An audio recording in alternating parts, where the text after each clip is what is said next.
மிளகு மேகி செய்யறதுக்கு வந்து எண்ணெய் ஊற்றிக்கணும் தேவையான அளவு.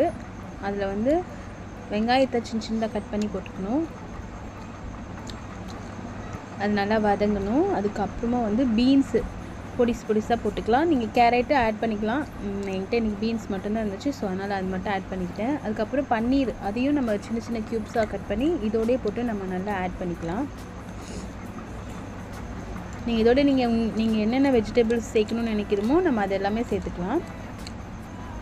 அதுக்கப்புறம் தக்காளி ஒரு சின்னதாக இருந்துச்சு, 3 தக்காளி, கொஞ்சம் பூண்டு, அப்புறம் கொஞ்சம் இஞ்சி, இதெல்லாம் போட்டு நம்ம மிக்சியில் போட்டு நல்லா அரைச்சிக்க போகிறோம். அதுக்கப்புறம் மிளகு வந்து நல்லா ரோஸ்ட் பண்ணிவிட்டு அதையும் நம்ம நல்லா மிக்சியில் போட்டு பொடி பண்ணிக்கலாம். இப்போது நம்ம வதங்கினதில் தக்காளி பேஸ்ட் இருக்கியா, அதாவது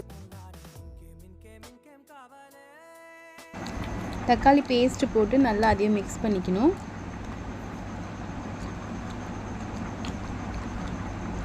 அதுக்கப்புறமா கொஞ்சோண்டு மஞ்சத்தூள் அதில் சேர்த்துக்கணும். அதையும் நல்லா மிக்ஸ் பண்ணிவிட்டு தேவையான அளவு தண்ணி ஊற்றிக்கணும் அதில்.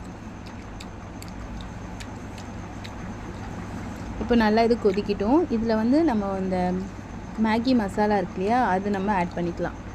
நான் 6 பேக்கெட் எங்களது ஜாயின்ட் ஃபேமிலி, ஸோ அதனால் நான் 6 பேக்கெட்ஸ் போடுறேன். அதுக்கு வந்து 6 பேக்கெட் அந்த மேகி மசாலா நான் ஆட் பண்ணிக்கிறேன். அதுக்கப்புறம் நல்லா கொதி வந்தோடனே மேகியும் இதில் நம்ம ஆட் பண்ணிக்கலாம். நீங்கள் இதை உடச்சும் போட்டுக்கலாம். என் பசங்களுக்கு அப்படியே மேகி அப்படியே இருக்கணும், அதுக்காக நான் அப்படியே போடுறேன். நம்ம எக்ஸ்ட்ரா ஒரு பாத்திரத்தில் வந்து தண்ணி வந்து நல்லா கொதிக்க வச்சுக்கணும். சப்போஸ் தேவைப்பட்டால் நம்ம தண்ணி ஆட் பண்ணி நல்லா மிக்ஸ் பண்ணிக்கிட்டே இருக்கலாம், சுடு தண்ணி. இப்போ நல்லா வெந்ததுக்கப்புறம் இறக்கும்போது நம்ம வந்து மேகியில் வந்து நம்ம மிளகு தூள் நிறைய போட்டு நம்ம மிக்ஸ் பண்ணிக்கலாம். அவ்வளோதான், பெப்பர் மேகி ரெடி.